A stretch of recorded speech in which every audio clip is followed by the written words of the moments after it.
ça va faire 5 ans. Il a prêté serment, je crois, 2 semaines après son élection.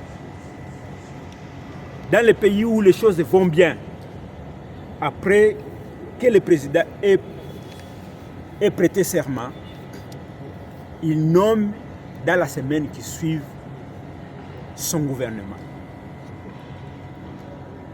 Dans les pays où les choses vont bien, à partir du moment où la CENI proclame les résultats,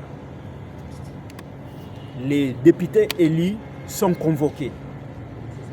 Et au maximum 2 ou 3 semaines, le travail commence.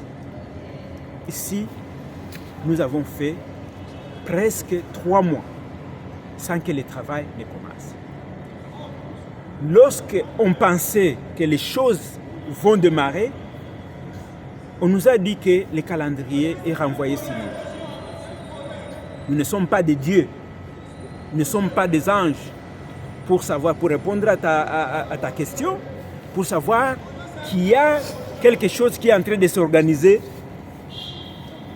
entre la présidence et le bureau provisoire. Et encore, il faut qu'il y ait cette chose-là.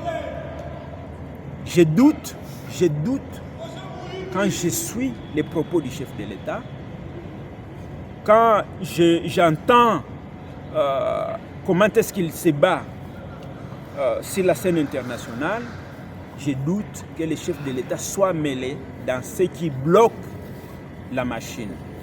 Je vais vous rappeler une chose. Il y a quelque temps, le chef de l'État, lorsqu'on a attaqué et que le Rwanda, malgré les efforts de la communauté internationale, le Rwanda ne voulait pas arrêter avec la guerre, le chef de l'État a menacé d'attaquer le Rwanda. Vous rappelez ce qu'il a dit, vous êtes de la presse. Il a dit, c'est puisque les 2 chambres ne sont pas à mesure pour le moment de se réunir. Sinon, j'allais les réunir et leur demander l'autorisation de frapper l'ennemi, d'attaquer le Rwanda. Est-ce que vous ne pensez pas qu'en faisant traîner les choses, nous sommes en train de donner raison à l'ennemi et de lier les mains du chef de l'État dans son action? Que quelqu'un me dise que le chef de l'État est dans cette histoire du blocage et du processus ici, je suis un peu perdu. Je suis un peu perdu. Alors, on veut savoir votre démarche. Est-ce qu'il y a une discussion du règlement intérieur qui légalise ça ou il y a un soubassement par rapport à votre démarche? Je dis que quand on lit le règlement d'ordre intérieur, l'esprit du règlement d'ordre intérieur, c'est que les choses doivent avancer selon un processus, un calendrier, étape par étape. Tout le monde sait que du jour où on met le bureau d'âge, au jour où le bureau définitif doit entrer en fonction, c'est pendant la session inaugurale. Ce n'est pas après la session inaugurale. Tout le monde sait que le bureau définitif qui doit être mis en place doit avoir le temps d'organiser les choses avant que les gens n'aillent en vacances parlementaires.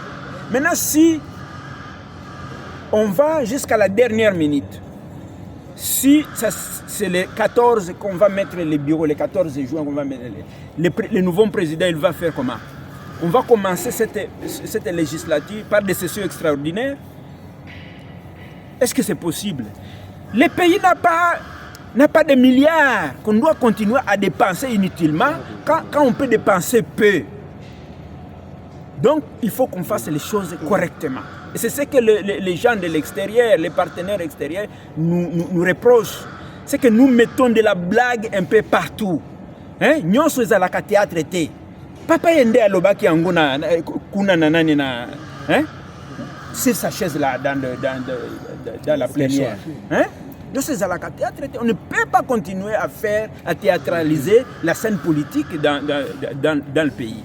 Moi je dis il faut que les choses avancent selon les règles, les normes est tel que le dit le règlement d'ordre intérieur. Est-ce qu'il y a une disposition qui dit que voilà, on peut procéder comme ça? Il n'y a pas aussi des dispositions qui disent que le bureau d'âge peut s'éterniser. Cette disposition n'existe pas dans le règlement. Hein? La durée? La durée, je pense, si je ne m'abuse pas, c'est environ un mois. Le bureau d'âge, il va aller jusqu'à l'installation du bureau définitif. C'est comme ça. Mais si le bureau d'âge ne fait pas vite, alors le bureau définitif ne sera jamais installé. Honorable, qui bloque d'après vous l'installation du bureau définitif de l'Assemblée nationale? Est-ce le partage des postes dans l'Union sacrée?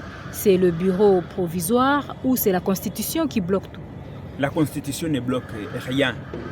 Il est vrai que si j'étais celui qui devait faire les choses, je changerais, en tout cas je modifierais certaines dispositions de la Constitution, puisque la durée entre les élections et l'installation du bureau définitif, elle est longue. Hein?